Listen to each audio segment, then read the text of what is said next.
Mile 2 হেঁটে যাওয়ার পরেই সত্যই এবার রাস্তা খারাপ পেলাম। ছোট ছোট পাথরের টিলা, উঁচু টিলা নর্মদার কোল পর্যন্ত এগিয়ে এসেছে। কোথাও প্লাবিত করে, কোথাও বা সেই সব টিলা ভেদ করে নর্মদা বয়ে চলেছে। ডান দিকে তাকিয়ে দেখি বিন্ধ্য পর্বত ঘন জঙ্গলে ঢেকে গেছে। পায়ে চলার দাগ খুঁজে খুঁজে আমি আঁকা বাঁকা পথে হাঁটতে লাগলাম। এইভাবে প্রায় ঘন্টা 2 হাঁটার পর আমি একটা বাঁধানো পরিষ্কার ঘাটে এসে পৌঁছালাম। ঘাট থেকে একটু দূরে 2-4টে পাকা বাড়ি এবং একটা মন্দিরের চূড়া দেখতে পেলাম। ঘাটে 2জন লোক ছিল, তাদেরকে জিজ্ঞাসা করতেই জানালো এইটাই খলঘাট। ये साटक नदी की संगम है। ये स्थान को साटलिंगी तीर्थ भी कहा जाता है। वही देखिए साटलिंगा की मंदिर दिखाई देता है। आप जाइए ना, उधर नागा साधुओं की छावनी पड़ा है। আমি ঘাটে নেমে নর্মদা স্পর্শ করলাম, হাত মুখ ধুয়ে জল খেলাম। নর্মদার অপর পারে অর্থাৎ দক্ষিণ তটে বহু লোকের বসতি চোখে পড়তে সেই স্থানের পরিচয় জিজ্ঞাসা করতেই সেই 2টি লোক উত্তর দিল, उधर वो गांव है गोपालपुरा, उसका पास में ही कसराबाद की बस्ती। ঘাটে দাঁড়িয়েই একটু দূরেই নর্মদার উপর একটি পুল চোখে পড়ল।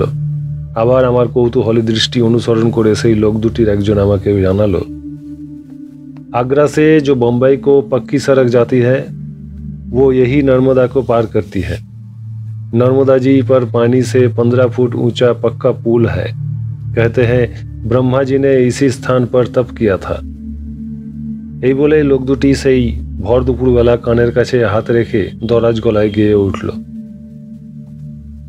रेवाधर अनेक ईत अद्भुत माँ को टाट है, साटक संगम 60 सीब অতি সমীপ খলঘাট হ্যাঁ। ভক্তদের ভাবোচ্ছ্বাসে কোনো বাধা না পড়ে তাই সতর্ক হয়ে সেখান থেকে ঘাটের উপর দিকে সাটলিঙ্গি মন্দির লক্ষ্য করে হাঁটতে লাগলাম। মনে মনে ভাবছি, নর্মদা এতদ অঞ্চলের প্রাণের দেবী। অমরকণ্টক থেকে রেবা সঙ্গম পর্যন্ত মা নর্মদাকে কেন্দ্র করে কত যে প্রবাদ, লোকসাহিত্য, বাংলাদেশের নানা মঙ্গল কাব্যের মতো কাব্য ও ছড়া যে তৈরি হয়েছে তার ইয়ত্তা নেই। সাটলিঙ্গি মন্দিরের দুয়ারে এসে পৌঁছে গেলাম। দরজাতে ঠেলা দিতেই দরজা খুলে গেল। পাথরের দেওয়ালে গুনে গুনে দেখলাম 60টি বিভিন্ন ধরনের শিবলিঙ্গ খোদাই করা আছে, আর মন্দিরের মেঝেতেও প্রতিষ্ঠিত আছেন 60টি বিভিন্ন প্রকারের শিবলিঙ্গ। আমি সাষ্টাঙ্গে প্রণতি জানিয়ে দরজা টেনে বন্ধ করছি, এমন সময় হর নর্মদে শব্দে কোলাহল উঠল। মন্দিরের বাইরে বেরিয়ে এসে দেখি একজন সাধু মাথায় জটা চূড়া করে বাঁধা, হাতে ত্রিশূল, কাঁধে ঝোলা, আর তার পেছনে প্রায় 30 জন নাগা। তাদের কারো হাতে ত্রিশূল, কারো হাতে মোটা লাঠি, প্রত্যেকেরই কাঁধে ছোট বড় গাঁঠরি। তারা সারিবদ্ধভাবে এসে মন্দির পরিক্রমা করতে লাগলেন। কেউ কেউ শাঁখ, সিঙ্গা বা ডমরু বাজাচ্ছেন। তাদের সঙ্গে 2জন কুলির কাঁধে তাঁবু ও নিশান, সঙ্গে 2জন পণ্ডিত আছেন। তারা মন্দির পরিক্রমা করেই নর্মদার ঘাটে এলেন। আমার পূর্বদৃষ্ট একজন লোক দৌড়ে এসে বললেন, ये साधुओं छावनी उठाकर चल पड़े। आप परिक्रमा में जाएंगे तो इन लोगों का साथ जाइए, आपका आसानी होगा। আমি মুহূর্তকাল চিন্তা করে সিদ্ধান্তে এলাম লোকটি ঠিকই বলেছে। এই ছোট্ট জামাত্রীর সঙ্গ ধরায় আমার পক্ষে মঙ্গলজনক হবে। সকলের কাছেই শুনে আসছি সুলপানির ঝাড়ি পথ ভয়ঙ্কর। আমার মা যখন তখন বলে থাকেন, লোক লক্ষ্মী। এই বিদেশে অজানা ভয়ঙ্কর পথে পাড়ি দিতে হলে সাথী থাকা ভালো। আমি তাড়াতাড়ি ঘাটে পৌঁছে তাদের পেছনে গিয়ে দাঁড়ালাম। ঝোলা, গাঁঠরি ও তাম্বু নিশান প্রভৃতি রেখে সকলেই নর্মদা স্পর্শ করলেন।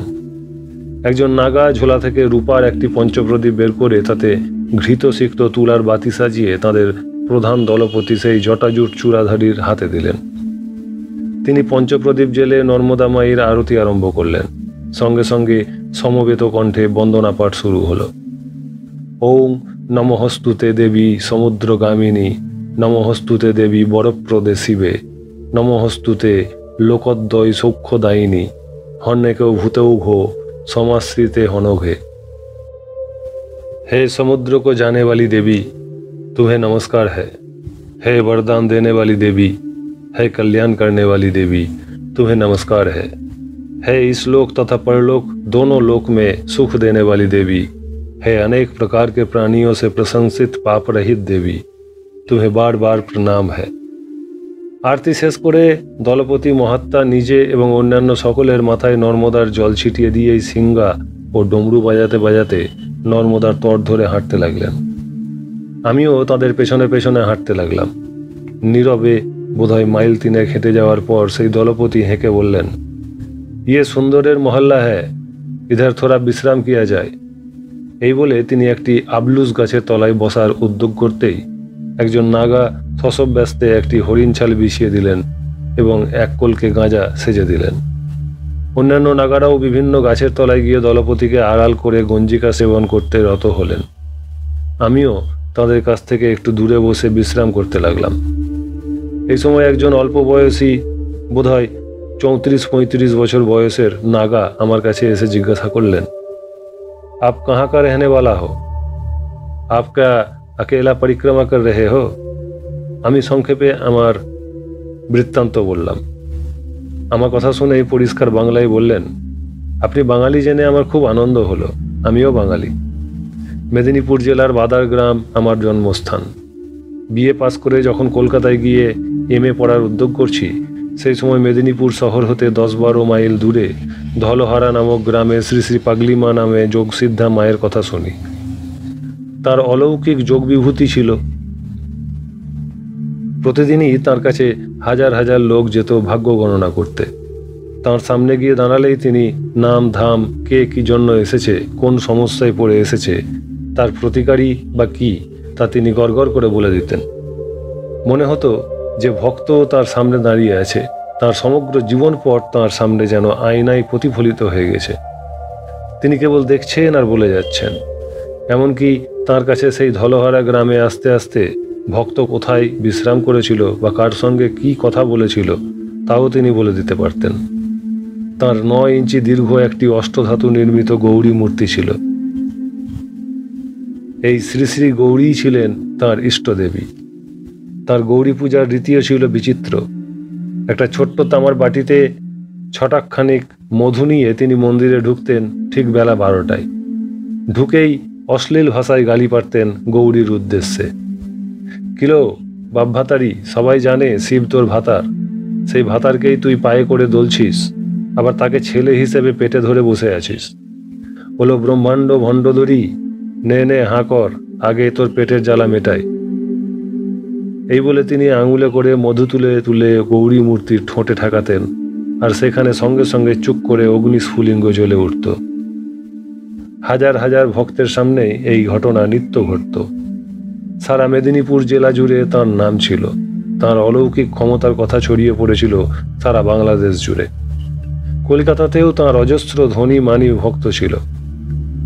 আমি এমএতে ভর্তি হওয়ার জন্য যখন উদ্গ্রীব, কিন্তু বাসার অভাবে বিশ্ববিদ্যালয়ে ভর্তি হতে পারছি না, সেই সময় আমাদের বাদার গ্রামেরই তার কিছু ভক্ত আমাকে বলেন, কলিকাতায় আমাদের পাগলি মায়ের অনেক শিষ্য ভক্ত আছেন, তুমি পাগলি মায়ের শরণ নাও।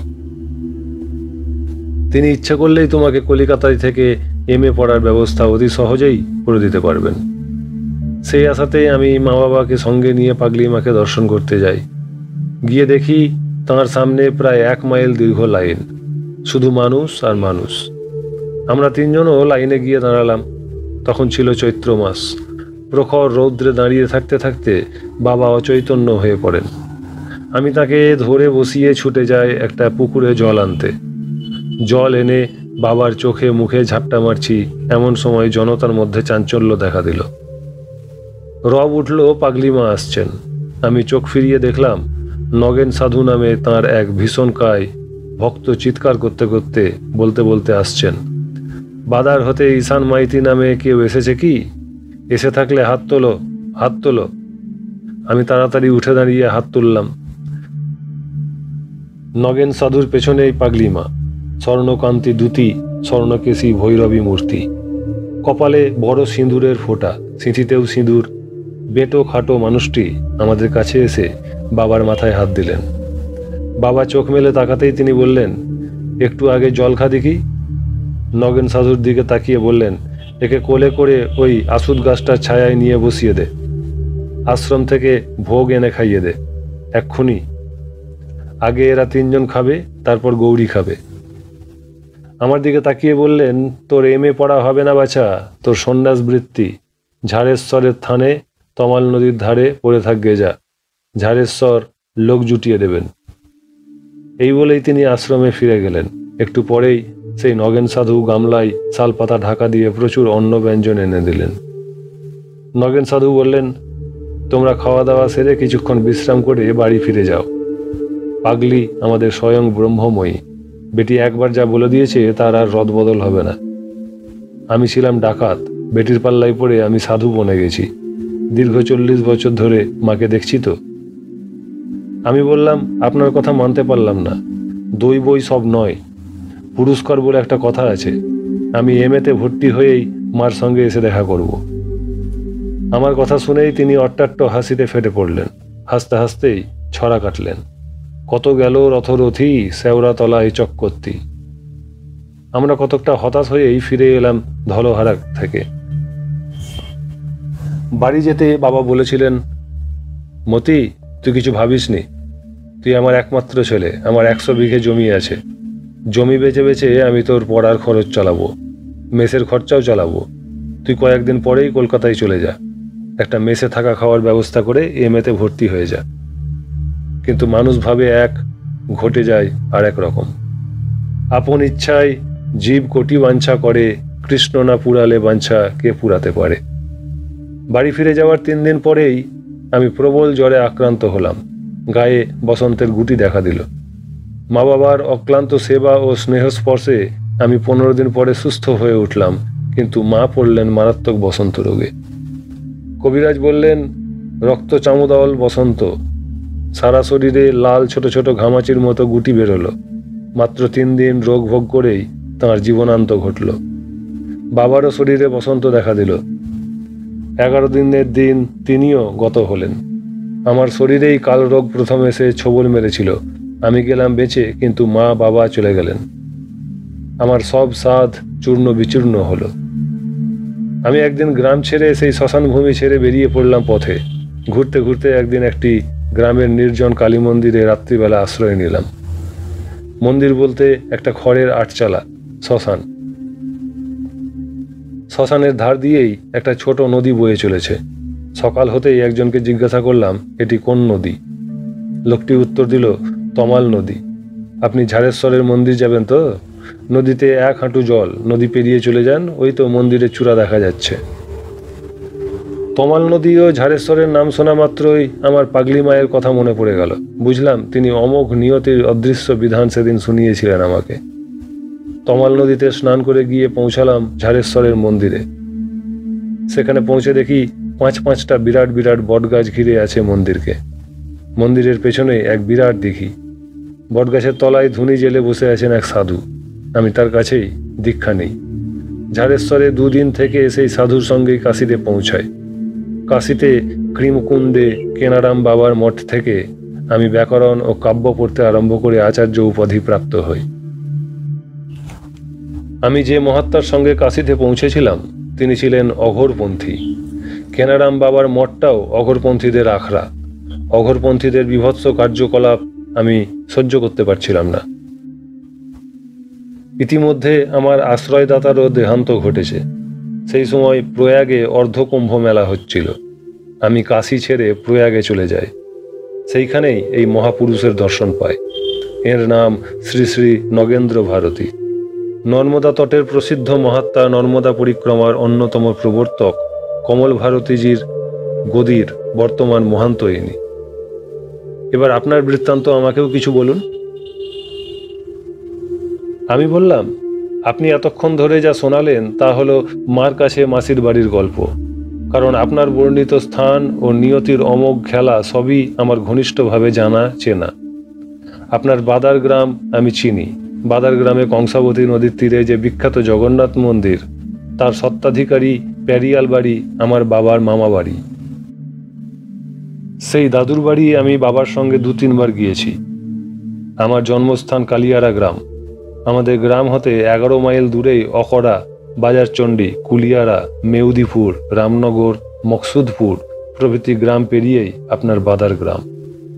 ধলহারা গ্রামের পাগলিমা আমার অত্যন্ত সুপরিচিত, অত্যন্ত কাছের মানুষ। তিনি তান্ত্রিক ছিলেন বলে এবং তন্ত্রের প্রতি আমার বাবার অশ্রদ্ধা ছিল বলে আমি যখন তখন তার কাছে যেতে পারতাম না, অর্থাৎ আমার বাবা আমাকে যেতে দিতেনও না। আমার বাবা ছিলেন কট্টর বেদপন্থী, অগ্নিহোত্রী সাগ্নিক ব্রাহ্মণ। তিনিই আমার জীবনের যথাসর্বস্ব। তবুও একবার তাঁর অনুমতি নিয়ে আমি পাগলি মাকে দর্শন করতে গিয়েছিলাম।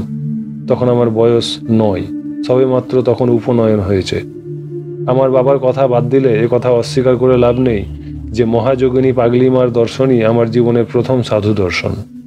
তার মুহুর্মুহু সমাধির অবস্থা আমি দেখেছি। ধলহারা গ্রামে আমাদের বহু আত্মীয় আছেন। তাদের বাড়ি গেলেই আমি পাগলি মাকে দর্শন করতে যেতাম।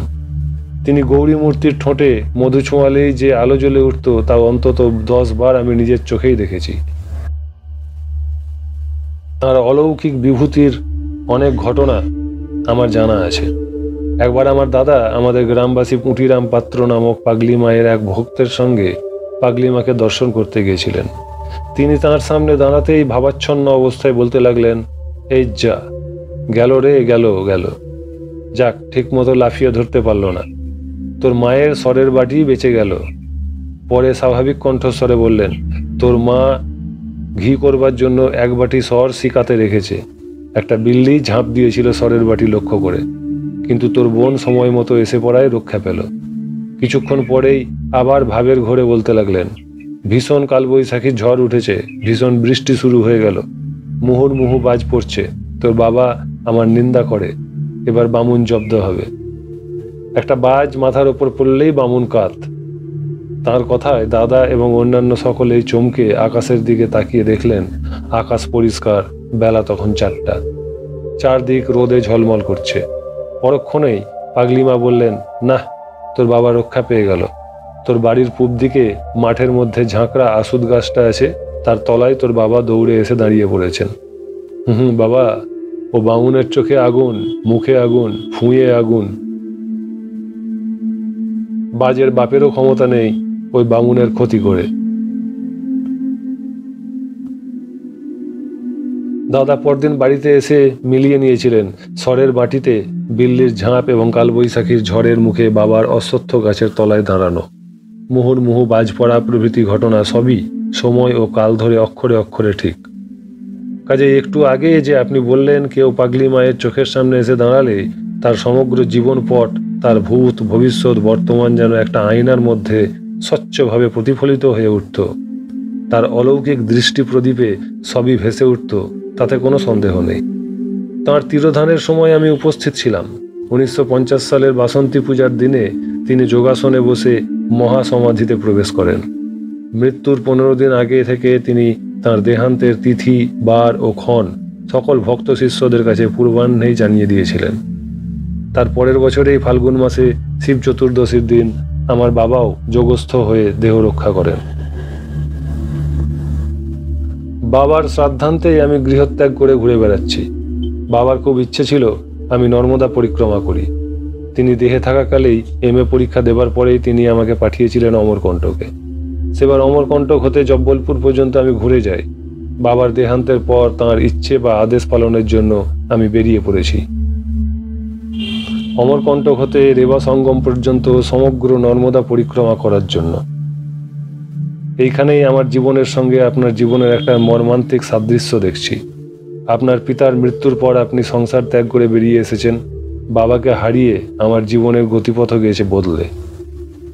আমার কথা শেষ হতে না হতে এই মহান্ত মহারাজ হাঁক পারলেন, अभी सब तैयार हो जाओ, যাত্রা करेंगे। মতিন্দর কাহা গেল বা? মতিন্দর মতিন্দর অর্থাৎ মতীন্দ্র ভারতীজি ত্রস্ত ব্যস্তে উঠে দাঁড়ালেন। আমার হাত ধরে বললেন, চলুন আপনাকে গুরুজির সঙ্গে পরিচয় করিয়ে দিই। তার সঙ্গে আমি গিয়ে মহান্ত মহারাজকে অভিবাদন ও দণ্ডবোধ জানালাম।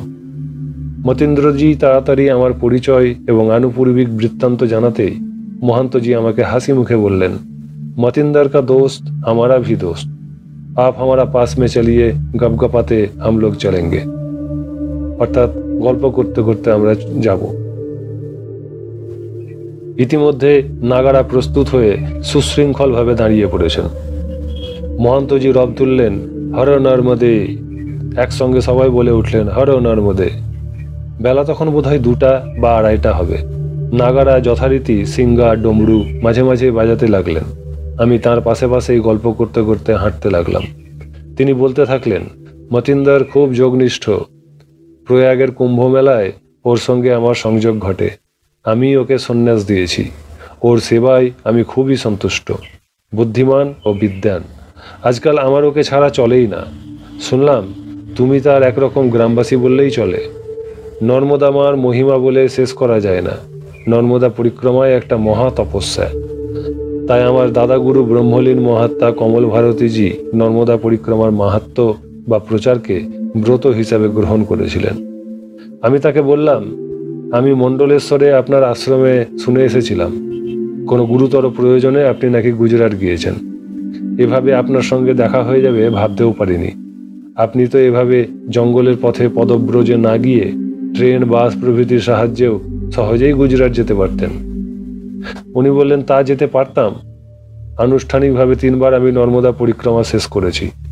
গুজরাটে আমাদের দাদাগুরুর আমল থেকে আমাদের বহু শিষ্য ভক্ত আছে। তাই প্রতি বছরই এই সময় একবার করে আমাকে গুজরাট যেতে হয়। কিন্তু সম্প্রতি আমি 5 জন নূতন ভক্তকে সন্ন্যাস দিয়েছি। ভাবলাম যদি মণ্ডলেশ্বর থেকে কড়াই প্রসাদ করে পরিক্রমা ওঠাই এবং ভারতে গিয়ে রেবা সঙ্গমে পরিক্রমা শেষ করি, তাহলে সে বেচারাদের একরকম রুন্ডা পরিক্রমা হয়ে যাবে। এতেও অনেকটা পুণ্য। তাই এইভাবে চলেছি। আমি খলঘাটে 7 দিন ছিলাম। সেখানে মহারুদ্র যজ্ঞের আয়োজন করেছিলাম। অগণিত ভক্তের ভিড় হয়েছিল, তাই আটকে পড়েছিলাম। যাক, তাতে আমার ভালোই হয়েছে, নতুবা তোমার সঙ্গে দেখা হতো না। তুমি আমার আশ্রম হতে ফিরে এসেছো। সেখানে যে অপদার্থরা রয়েছে, অনুমান করছি তারা অতিথি বা অভ্যাগত হিসেবে নিশ্চয়ই তোমার আপ্যায়ন করেনি। মা নর্মদা এইভাবে তোমাকে মিলিয়ে দিয়ে আমার সেই অপরাধ খণ্ডন করালেন। আমি বললাম, না না, আপনার আশ্রমে 2 জন সন্ন্যাসীর সঙ্গে দেখা হয়েছিল। আমি তাদের কাছে অভ্যাগত হিসাবে আতিথ্য গ্রহণ করতে যাইনি। আমি পণ্ডিত ভট্টনারায়ণজির বাড়িতে উঠেছিলাম। তিনি এবং তাঁর ধর্মপত্নী আমার যথেষ্ট যত্ন করেছেন। তার সঙ্গেই আমি আপনার আশ্রমে গিয়েছিলাম আপনার খোঁজ করতে। আপনার সঙ্গে দেখা করার খুব আগ্রহ ছিল। মা নর্মদা আমার সেই ইচ্ছা পূরণ করেছেন। খলঘাটে তাই সহসা দেখা হয়ে যেতে তখন আপনারা প্রস্থানোদ্যত জেনে আমি পত্রপাঠ খলঘাট থেকে আপনাদের জমাতের সঙ্গ ধরেছি এবং বলতে পারেন আপনাদের পিছু নিয়েছি। এই বলে আমি হেসে ফেললাম। তিনিও হাসতে হাসতে বললেন, ভালোই করেছ। মতিন্দরকে আমি সন্তানের মতো ভালোবাসি। বৃদ্ধ হয়েছি। যদি আমার গুরুচক্রে তাঁর নাম ওঠে, তাহলে হয়তো আমার অন্তিমকালে তাকেই পরবর্তী মহান্ত পদে অভিষিক্ত করে যাব। মতিন্দরের দেশের লোক বলে তুমিও আমার সন্তান তুল্য। তাছাড়া তুমি পিতৃ আদেশে নর্মদা পরিক্রমার মতো সুকঠিন ব্রত গ্রহণ করেছ বলে আমার মন দ্রবীভূত হয়েছে। তুমি আমার সম্প্রদায়ের হও আর না হও, আনুষ্ঠানিকভাবে সন্ন্যাস গ্রহণ করো আর না করো, যাঁরাই নর্মদা পরিক্রমা করেন তাঁরা সকলেই নর্মদার সন্তান। সেই হিসাবে আমরা সকলেই সহোদর ও সুহৃদ। এই শিক্ষায় আমাদের দাদাগুরু কমল ভারতীজি আমাদেরকে দিয়ে গেছেন। তুমি কিছুদিন থাকতে থাকতেই বুঝতে পারবে আমাদের কোনো সাম্প্রদায়িক গোঁড়ামি নেই।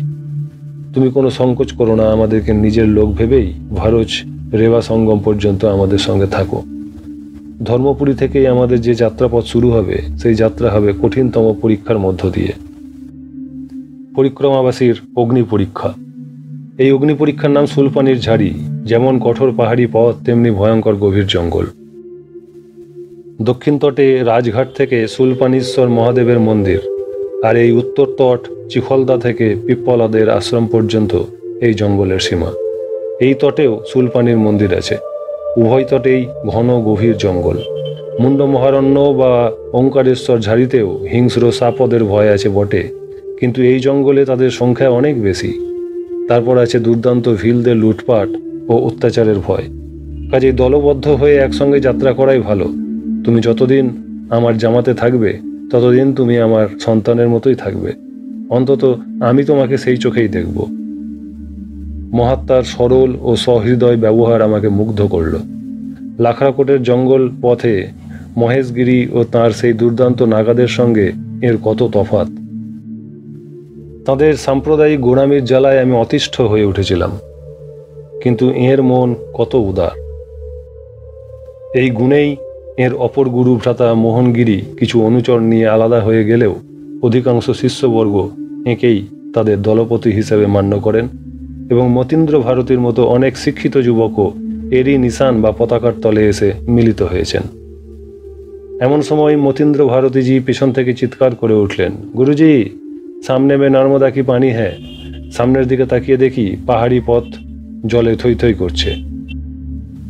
পশ্চিমগামিনী নর্মদার সুন্দরের ঘাট থেকে আমরা উত্তর দিকে ক্রমশ উঁচুতে উঠে আসছিলাম জঙ্গল ঘেরা পাথরের চাঙড় ডিঙিয়ে ডিঙিয়ে। হঠাৎ এখানে জল কোথা হতে এলো? নর্মদার আবির্ভাবই বা ঘটল কিভাবে? কিছু জিজ্ঞাসা করার আগেই মহান্তজি বললেন, যে বছর প্রবল বর্ষা হয় সে বছর নর্মদার জল উজান বেয়ে ধর্মপুরী মন্দিরকে ঘিরে ফেলে। তখন মন্দিরকে একটি দ্বীপ বলেই মনে হয়। এখানকার লোকেরা ধর্মপুরী দ্বীপ বলে। এবছর প্রবল বর্ষণ হয়েছে, তাই নর্মদা কুল প্লাবিত করে উঠে এসেছেন। 2-3 মাস পরেই এই জল থাকবে না।